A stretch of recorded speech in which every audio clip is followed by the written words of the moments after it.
Hola, soy José Alonso Jiménez, tu aliado en la salud mental. Soy psicólogo clínico y hoy estoy aquí para hablarte sobre el enojo. Así es de que bienvenidos, gracias por estarnos acompañando. Seguramente has escuchado sobre si el enojo es bueno o es malo. Déjame decirte a través del diálogo que tendremos el día de hoy, explicarte un poquito sobre lo que es el enojo. El enojo es una emoción básica, primaria, cuya función es marcar límites ante lo que nos desagrada, nos molesta, nos perjudica o nos lastima. En otras palabras, el enojo es un mecanismo de defensa. Sin embargo, la amenaza puede ser real o distorsionada. Una persona con problemas de enojo filtra las situaciones por sus creencias irracionales y sus distorsiones cognitivas. Estas creencias irracionales son las que se han formado a través de su historia de aprendizaje, a través de su ciclo vital, es decir, desde la infancia y en cada una de las etapas de vida. Estas distorsiones cognitivas que están ahí también presentes como filtros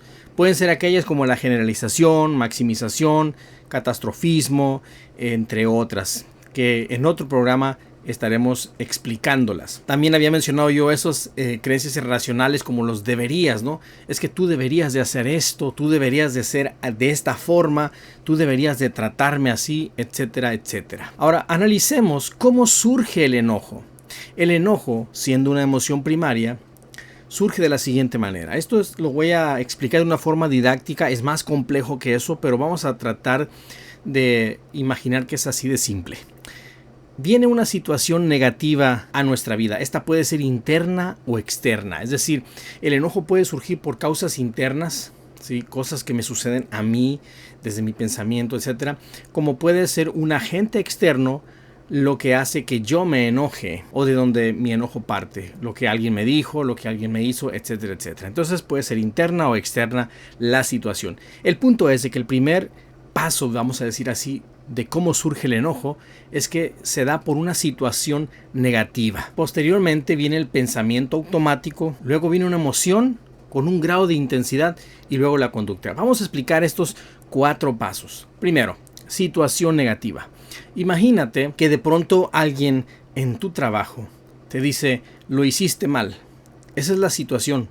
Tu jefe te dice que hiciste mal el trabajo. Inmediatamente surge en tu mente un pensamiento automático, así le llamamos en psicología, pensamiento automático. No lo planeaste, no lo buscaste, solito llegó a tu mente, está ahí y está determinado por las creencias que traes desde tu infancia, etcétera, etcétera. Entonces ahí surge el pensamiento automático. ¿Cuál sería ese pensamiento automático que surgió? Podría ser el siguiente, esto es solo un ejemplo. Mi jefe cree que soy un inútil. Repito, primer paso, situación negativa.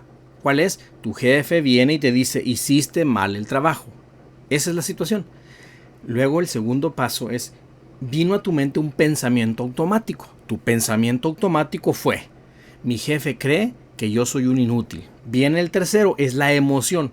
Como tú pensaste que tu jefe cree que tú eres un inútil, entonces te molestas, te enojas. Ahora, ¿cuál es la intensidad de tu enojo? Tal vez puede ser en una escala del 0 al 100, tal vez tu escala pudo haber sido 30 o tal vez pudo haber sido 70, no lo sé, pero hay una intensidad con la que se demuestra esa emoción. Entonces la emoción fue el enojo.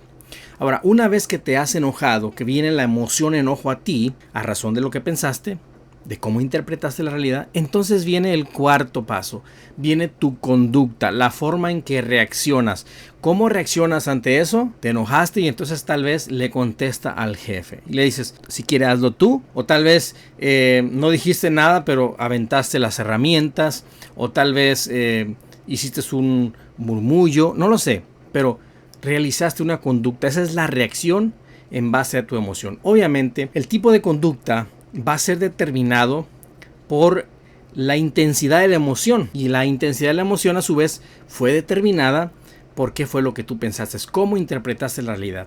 Prácticamente así es como se genera toda esta cuestión del enojo, ¿no? Espero me haya podido explicar. Ahora, ¿cuándo el enojo se llega a tornar patológico o problemático? Esa es una pregunta interesante, porque el problema no es enojarnos. Vamos a decir que enojarse no es malo, sino cómo reaccionamos ante la situación. El ejemplo que acabo de dar ahorita es muy importante porque si tal vez tu pensamiento no hubiese sido de que mi jefe cree que soy inútil y hubiera sido otro, el que tal vez hubiera sido mi jefe quiere que yo mejore, ¿sí?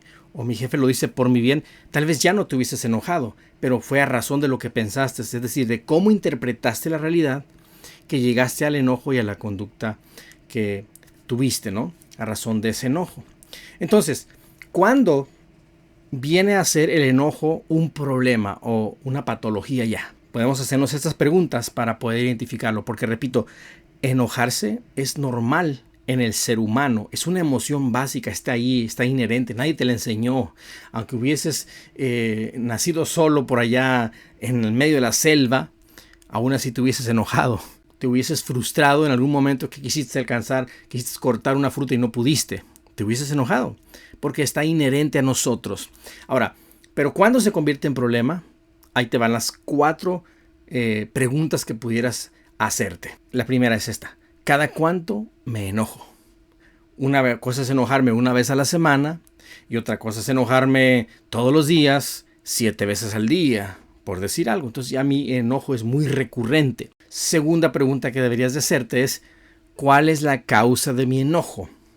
Tal vez la causa no es tan grande para que haya propiciado un enojo, o la situación no ameritaba, mejor dicho, no ameritaba que te enojases. Tercer pregunta: la intensidad del enojo, que ya te enojaste, pero ahora mira cómo te pones. O sea, ¿cuál es la intensidad del enojo? Tal vez la intensidad del enojo no es proporcional a la situación. Está bien, estoy de acuerdo que te hayas enojado. Eso es validar la emoción, ¿verdad? Vamos a pensarlo así. Estoy de acuerdo que te has enojado, pero ¿por qué reaccionaste de esa forma? Esa es la intensidad, ¿sí? Por ejemplo, alguien va por la calle y entonces de pronto caminando roza tu codo y tú empiezas a enojarte, a maldecir y a gritar fuerte. Ahí la intensidad está desbordada y no es proporcional con la situación que acaba de suceder. Además, fue un accidente, ¿no? Cosa distinta sería si de pronto alguien viene y te golpea, ¿no? Intencionalmente, con un bat, con lo que sea. Pues obviamente ahí la intensidad, que si es fuerte, va a ir proporcional con la situación. Entonces, esa parte debemos de preguntarnos: ¿qué intensa es la manera en que estoy demostrando mi enojo? Y qué tan intenso es el enojo. Y la cuarta es reacciones del enojo. ¿Okay? ¿Cómo reaccionas una vez que te has enojado? ¿Sí? Ahí está la diferencia. No, el problema no es que te enojes, sino cómo reaccionas cuando te enojas. Entonces voy a repetir ya solamente estas 4 preguntas que te debes de hacer para saber si tu enojo entra dentro de la norma o ya es un enojo patológico, es un enojo que te trae problemas. La primera pregunta que debes hacerte es: ¿cada cuánto me enojo? La siguiente: causas del enojo. Tercera: intensidad del enojo.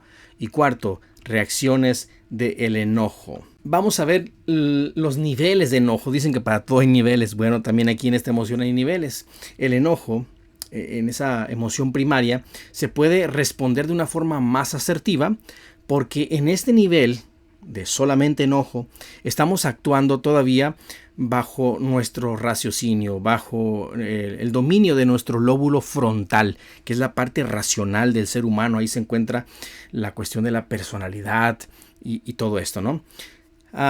Ejecución de planes, toma de decisiones, toda esa parte de la parte racional. Entonces, una persona se enoja, todavía tiene la oportunidad de ser asertivo, de tratar el problema, porque el enojo está solamente ligero y puede ser tratado con el lóbulo frontal.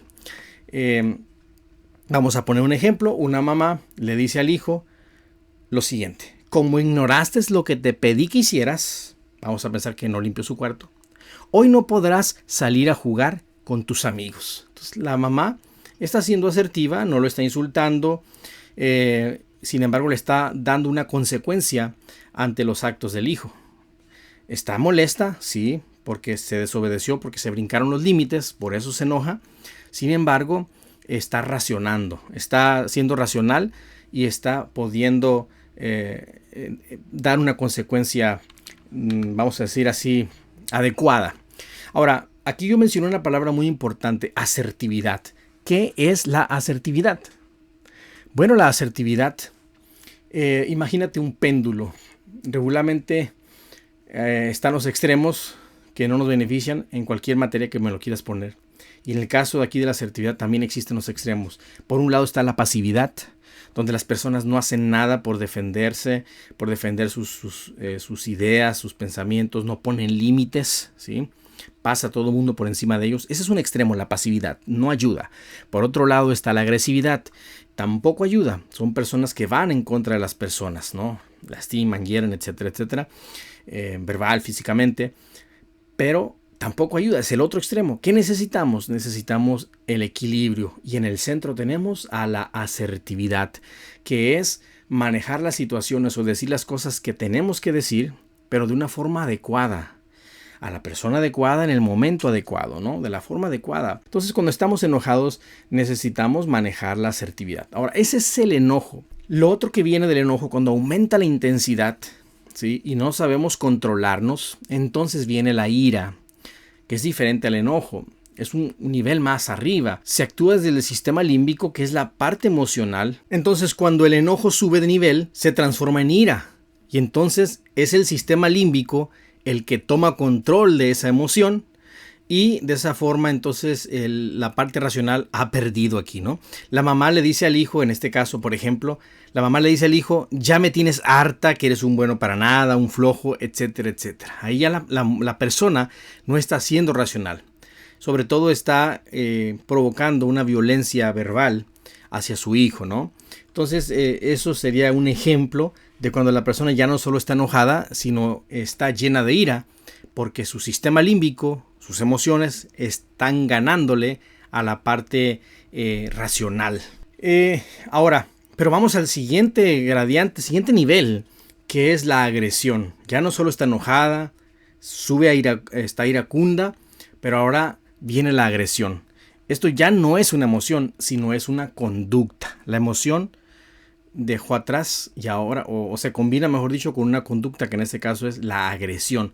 Se actúa desde el tallo cerebral, la parte instintiva del cerebro. Es la parte de la reacción, o soy yo o es la otra persona. Aquí se dan, cuando las personas llegan a este nivel de ira muy, muy fuerte y viene la agresión, ya no, la parte racional quedó atrás, la parte emocional, ya no tanto el sistema límbico, sino ahora es el sistema de supervivencia, ahí en el tallo cerebral, el instinto de supervivencia. Y entonces ahí es donde se dan los crímenes, ¿no? Cuando mató al amante de su pareja porque lo cegó la ira. Aquí la persona ya no está racional y está buscando ser él o la otra persona, ¿no? Es un instinto, pero fue porque pues se perdió el control sobre la parte racional, sobre las emociones. Ahora, cuando la emoción se desborda y el sistema límbico tomó el control y la persona no logra romper el ciclo, entonces el cerebro primario, o sea, el tallo cerebral, que de hecho es lo primero que se forma en nosotros, como seres humanos desde la gestación, toma el control. Sí, es este cerebro primario, y digo así porque es lo primero que se forma de todo el cerebro. Y la persona pierde el control total, ¿sí? Que primero está su supervivencia a costa de todo, incluso hasta de llegar a cometer un crimen. Ahora, ¿cuáles son las consecuencias del enojo, ¿no? Aunque acabo de mencionar hace un momento que incluso hasta llegar a cometer un crimen, pero vamos a manejarlo en diversas esferas de nuestra vida. Y esto lo vamos a hacer en un próximo video donde vamos a hablar sobre las consecuencias del enojo en todas las facetas de la vida, incluyendo en la salud física. Y bueno, cómo poder identificarlo y regular esa emoción del enojo. Me despido, soy José Alonso Jiménez, tu aliado en la salud mental. Recuerda suscribirte a nuestro canal, activar la campanita de las notificaciones y compartir este contenido.